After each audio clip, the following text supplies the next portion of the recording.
the 1980s, South Dakota celebrated its centennial, and Ellsworth Air Force Base welcomed the B-1 bomber. But there was also the farm crisis and protests at the state penitentiary. Keloland's Kelly Volk looks back at the biggest local stories of the 1980s.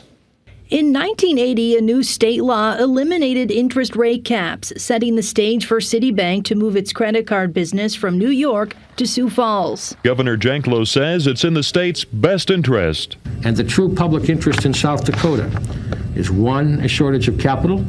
Two, the public interest of this state is economic development through jobs. The decade also included high-profile crimes, including the largest drug bust in South Dakota history.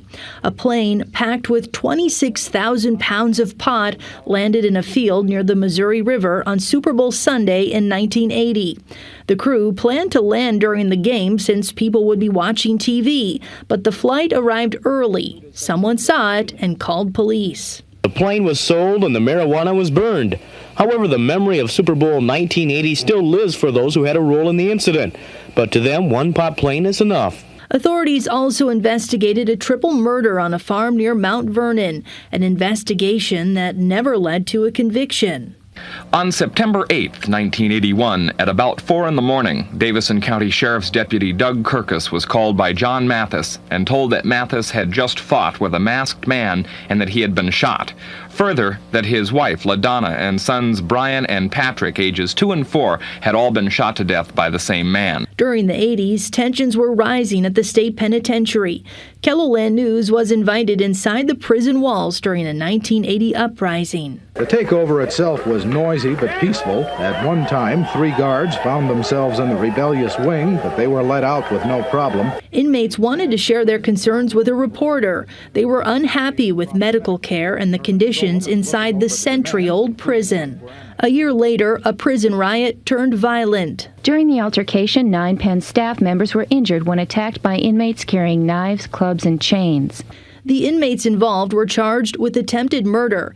In 1987, protests outside John Morrell also took a violent turn. We called him a scab, and he turned around and he pointed a gun directly right at us.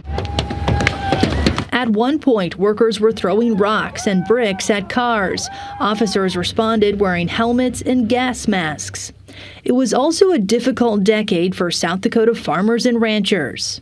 Cattlemen are losing $150 on every head of cattle they sell here. You wouldn't know that by the prices you find here. And the difference is growing. Either money is disappearing into thin air or somebody's making a bundle out there, and we've got to know why. The farm crisis was said to be the toughest time for farmers since the Great Depression. The value of commodities and farmland were dropping. At the same time, the cost of fuel, farm equipment, and inflation were on the rise.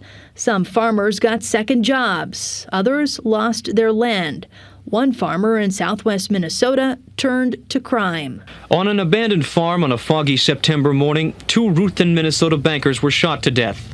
Rudy Blythe and Toby Tulane went to the farm hoping to sell the property for the Buffalo Ridge State Bank. Instead, they were ambushed.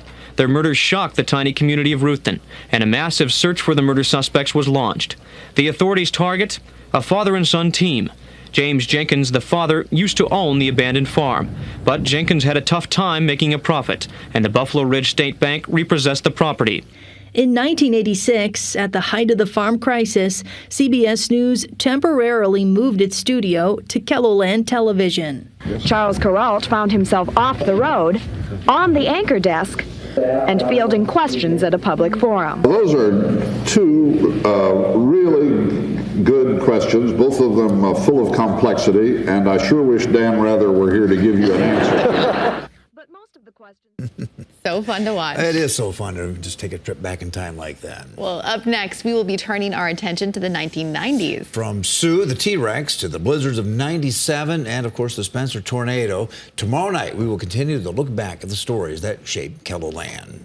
You also want to join us this weekend for our anniversary special, Keloland, Your Home for 70 Years. It will air on Kelo TV on Saturday, May 20th at 7 o'clock Central Time.